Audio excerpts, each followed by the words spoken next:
They're special. Every one of them, they're hard to accomplish, and those groups that did that have a lifelong bond, and certainly those guys, should be certainly very excited about what they've done, and as our community and our university, because like I said, they don't happen very often, and it may not happen again. So you enjoy the ones that you have, and obviously that's what you work towards every year. But this year is no different, and we're going to go to work and try and put ourselves in a position to get back there. Your freshman class, what have you liked out of them so far this season? We talked about after Saturday, Quinn Olson had a nice debut there against Alberta. Yeah, they did good. I told you before, I think the young guys are getting better. I mean, certainly it's never easy to come in. A couple of those guys are really young, but I thought they showed well in the games. I thought especially Quinn and Luke played strong games, and saw some good things out of Brady Meyer, and Brandon got in there too. He was coming in. He got there a little earlier with Kobe's injury and got some shifts. So those guys, I've been happy with their progress, and hopefully they continue to get better. But there were some good things in the game for sure. Last year's freshman, Cole Koepke, Tanner Latterio, how'd you see those guys kind of step into a new championship program? And what do you feel kind of the leadership did to not make it, whether it's awkward or tough, whatever it can be for a young player to step onto a championship team. For those guys last year? Yeah.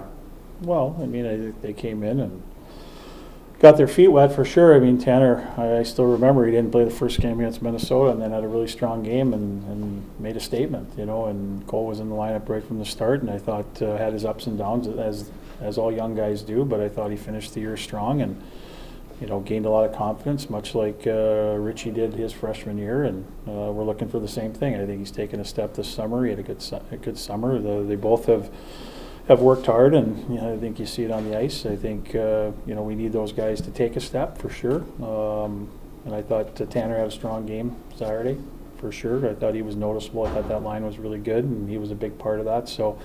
He works, and Cole's got the speed and can shoot pucks and hopefully score goals for us. So we just we need those guys to take another step. Hopefully, I think I said it maybe not to you guys, but I said it. Hopefully they can do what Richie did and take a big step offensively, because it's going to help our team.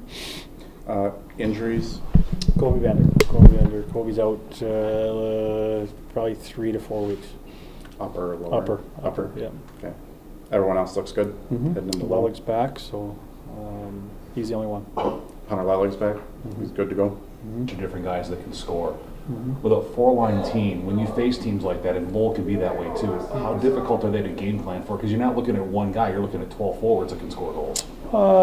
Yeah, I mean, I think it's I think it's good. I think when you have that so-called balance or depth, I think that helps. I think we're getting there right now. I think I'm comfortable with most of the lines, and obviously Kobe's injury doesn't help, but we're going to have some younger guys in the lineup here for the next 3-4 weeks, but that's going to hopefully benefit us in the long run. But I think it is hard. I think we saw a little bit last year with certain teams from night to night. They changed their lineup, whether it was to match our 4 lines or not. But I just like the fact that on any given night, there might have been a different line that was the best line. And sometimes it's who you're going against, matchups. Sometimes for maybe your top lines on paper, it's always difficult to go against everybody's top players or top D pairing, and maybe for the bottom 6 guys, it's a little bit easier, so to speak, but you still need good players to be effective. And I thought last year, when you look at Kobe and Jade and Billy, how important they were for us to not only give us energy but scored big goals and really played well together. And that was, as you always put, our 4th line. We renamed that line, and I can't remember what we renamed it. But you know what, I think a lot of teams, especially in our league, have that. And I think so for us to match up in our league, we need to have that, let alone anybody else. So I think that's a real critical point, and sometimes it does create some interesting dynamics within a game. How stylistically, how good of a test is this week in Lowell?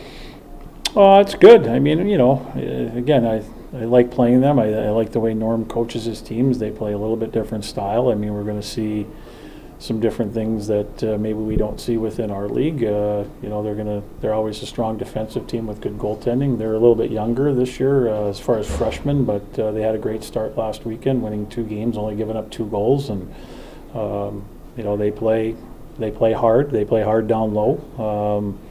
You know, and there's some things within their system that we've got to pay attention to. But I think hopefully we can, you know, exploit some of that stuff too, and not only create some offense, but you know, hopefully same thing on the power play.